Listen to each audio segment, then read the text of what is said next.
Hello, Mark. My name is Tina. My number is 15. I'm a sophomore at NCUE. Today, I'm going to read a speech called A Guerrilla Gardener in South Central LA by John Finley. I live in South Central. This is South Central liquor stores, fast food, vacant lots. So the city planners, they get together and they figure they are going to change the name South Central to make it represent something else. So they change it to South Los Angeles. Like this is going to fix what's really going wrong in the city. This is South Los Angeles. Later, liquor stores, fast food, vacant lots. Just like 26.5 million other Americans, I live in a food desert. South Central Los Angeles, home of the drive-thru and the drive-by. Funny thing is, the drive-thrus are killing more people than the drive-bys. People are dying from curable diseases in South Central Los Angeles. For instance, the obesity rate in my neighborhood is 5 times higher than, say, Beverly Hills, which is probably 10 miles away. I got tired of seeing this happening, so I was wondering, how would you feel if you had no access to healthy food? If every time you walk out your door, you see the ill effects that the present food system has on your neighborhood. I see wheelchairs bought and sold like used cars. I see dialysis centers popping up like Starbucks. And I figured this has to stop. So I figured that the problem is the solution. Food is the problem and food is the solution. Plus, I got tired of driving 45 minutes round trip to get an apple that wasn't impregnated with pesticides. So what I did, I planted a food forest in front of my house. It was on a strip of land that we called a parkway. It's 150 feet by 10 feet. Then it's owned by the city, but you have to maintain it. So I'm like, cool, I can do whatever the hell I want, since it's my responsibility, and I gotta maintain it. And this is how I decided to maintain it. So me and my group, LA Green Grants, we got together and we started planting my food forest, fruit trees, the whole nine vegetables.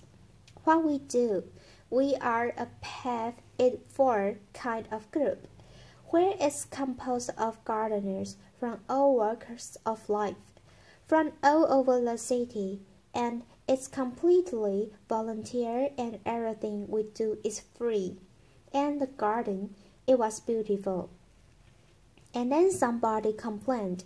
The city came down on me and basically gave me a citation saying that I had to remove my garden, which the citation was turning into a warrant.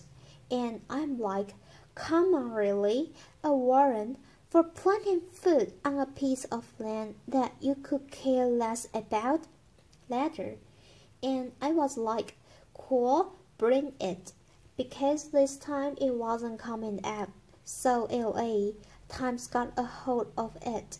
Steve Lopez did a story on it and talked to the councilman and one of the Green Grants members.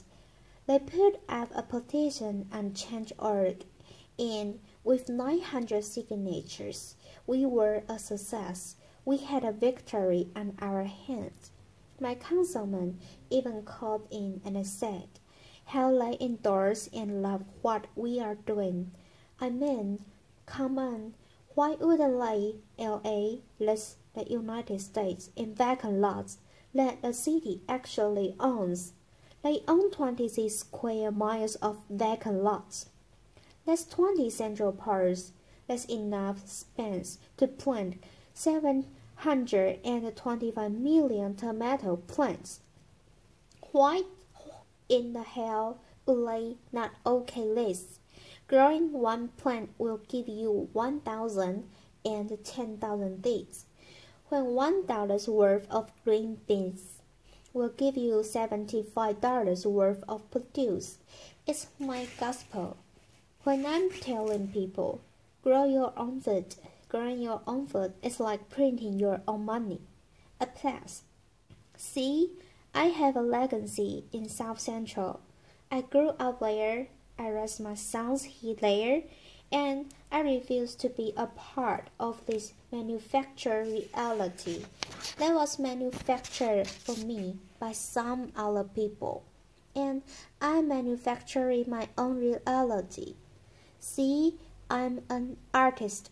Gardening is my graffiti. I grow my art just like a graffiti artist.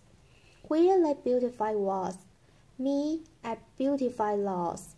Parkways, I use the garden, the soil, like it's a piece of cloth, and the plants and the trees. That's my embellishment for that cloth. You'd be surprised what the soil could do if you let it be your canvas. You just couldn't imagine how amazing a sunflower is and how it affects people. So what happened? I have witnessed my garden become a tool for the education, a tool for the transformation of my neighborhood. To change the community, you have to change the composition of the soil. We are the soil. You'd be surprised how kids are affected by this. Gardening is the most therapeutic and defiant act you can do, especially in the inner city. Plus, you get strawberries. Later, I remember this time. There was this mother and a daughter came. It was like 10:30 at night, and they were in my yard, and I came out, and they looked so ashamed.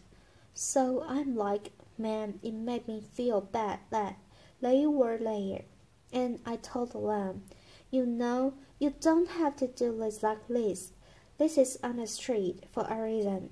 It made me feel ashamed to see people that were this close to me that were hungry. And this only reinforced why I do this. And people asked me, Finn, aren't you afraid people are going to steal your food? And I'm like, hell no, I am afraid they are gonna steal it. That's why it's on the street. That's the whole idea. I want them to take it, but at the same time, I want them to take back their health. There's another time when I put a garden in this homeless shelter in downtown Los Angeles. These are the guys that helped me unload the trunk. It was cool, and they just shared the stories about how this affected them and how they used to plant with their mother and their grandmother, and it was just cool to see how this changed them, if it was only for that one moment. So, Green Grass has gone on to plant maybe 20 gardens. We've had like 50 people come to our dig-ins and participate, and it's all volunteers. If kids grow kale, kids eat kale later. If they grow tomatoes, they eat tomatoes. Applause. But when none of this is presented to them, if they are not shown how food affects the mind and the body, they blindly eat whatever the hell you put in front of them. I see young people and they want to work, but they are in this thing where they are caught up.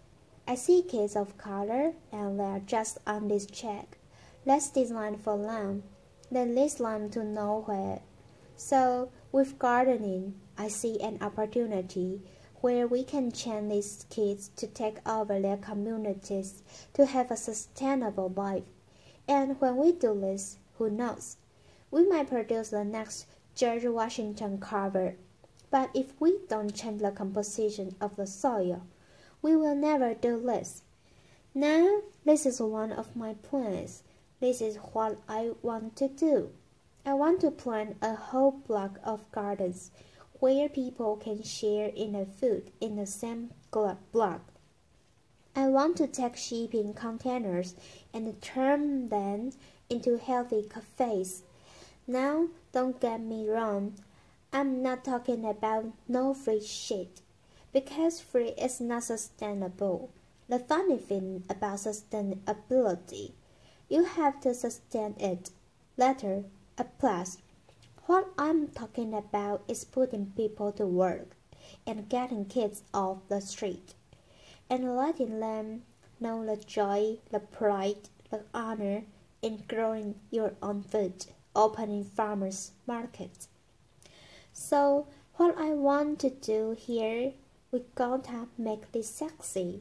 So I want us all to become evolutionary renegades, gangster gardeners. We gotta flip the script on what a gangster is. If you ain't a gardener, you ain't a gangster. Get gangster with your shovel, okay? And let that be your weapon of choice. Applause. So, basically, if you want to meet with me, if you want to meet, don't call me. If you want to sit around inclusive chairs and have meetings where you talk about doing something shit.